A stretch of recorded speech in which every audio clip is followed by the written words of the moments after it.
Hi guys. Bill again. Thanks for tuning in. Tuning in. How old am I? As some of you already know, No Plum was banned from Ophelia Benson's blog a couple of days ago. If you're not familiar with who No Plum is, check out his channel. It's good stuff. The thing is, No Plum is one of the good guys. He pushes minority and women's rights. He's opposed to bullying, harassment, trolling, and he's got that wonderful English gift for finding a reasonable compromise in most situations. The kind of guy we could do around with here most weekends. He's passionate in what he believes, and he likes a good debate. Now those aren't bad things. They're also not the reason he was blocked. You see, he dared to challenge the sainthood of Rebbecca Watson. He dared to challenge her right to blow the shite out of us with yet another long-winded bleat about how hard it is being poor Rebbecca Watson. And you're not allowed to do that.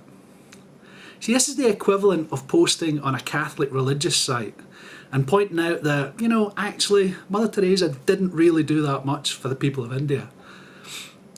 The result is that there was a troop of protesters jumped all over him. They went in for personal attacks, they slated his YouTube channel, they conflated his admittedly sarcastic "here we go again" comment with all sorts of horrible things. They were calling YouTube posters the dregs of humanity. Paraphrasing, but that's about the size of it. And they were trying to say that somehow his posting on a blog actually equates to enabling rape to happen in the real world. That's horrible. See, Benson originally joined in, but No Plum didn't rise to the bait, so she changed tack and she banned him. But she kept on posting as if he was still in the conversation. Now, that might be petty and small-minded, that might be malicious. I think it's just pathetic. The question that I'm struggling with, and that I've been struggling with for months, is what is it that drives Watson's supporters to these kind of lengths? I mean, the people at Free Thought blogs, they're not particularly loyal. They're quite happy to throw people under the bus. I mean, look at that whole Thunderfoot debacle. The guy went from hero to zero in just 3 blogs. And they didn't have any hesitation at all about chucking him on the scrap heap.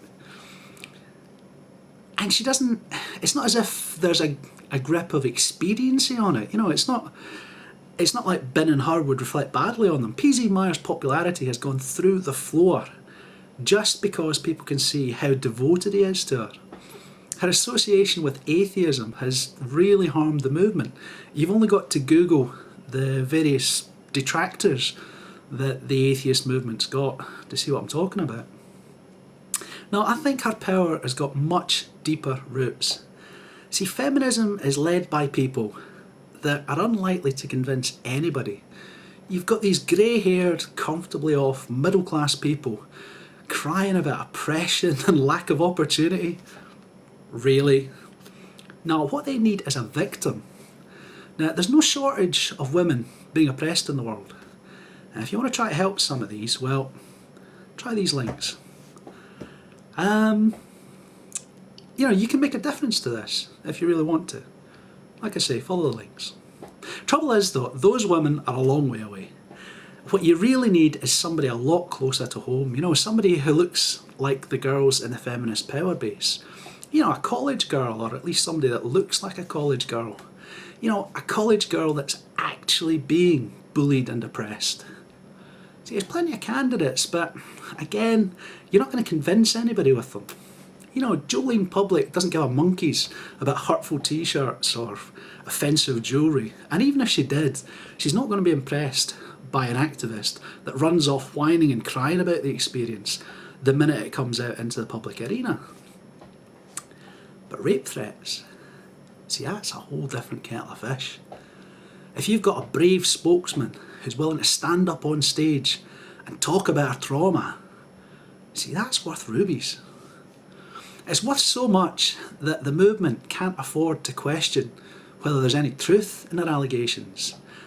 What they've got to do is stomp all over anybody who tries to point at the Empress's new clothes. You've got to kill the messenger. You can't ask for proof. You can't ask for evidence. That makes you a rape enabler. That makes you a victim blamer. That makes you a misogynist. Or if they really want to go nuclear on you, you're an MRA. It's a mob mentality. A virtual mob, if you like. They pile on anyone who dares to point out her bullshit. See, she often asks, rhetorically of course, why people object to her message. It's not because she's a hate figure.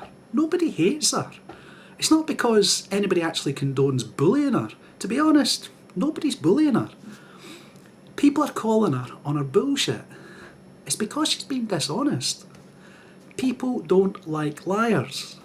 Some of our biggest critics have actually survived sexual assaults. Some of them have even survived rapes. Her supporters can't process the fact that harsh words said against somebody are an awful long way from harsh actions carried out against somebody. She complains about harassment at skeptic events. She claims that she gets unwanted sexual advances and that she doesn't feel safe. Now that is fair enough, if that's the case. But the reason people are calling her on it is that she doesn't act as if she fears for her safety. She's claiming, in the same breath as saying she's surrounded by sexist, misogynist rape enablers, that she's quite happy pissing up in the hotel bar with exactly the same people until the wee hours of the morning. She claims that she has problems with people being sexually objectified. But she poses for nudie calendars and she's got no problem at all with male strippers turning up at her parties. She bumped a girls only party that was held in her honour. Kind of a shitty thing to do at the best of times. But she bumped it to crash a men only party that was going on at the same time. No guys, that is not the actions of a woman who's suffering so much harassment that she's afraid for her own safety. But that doesn't matter.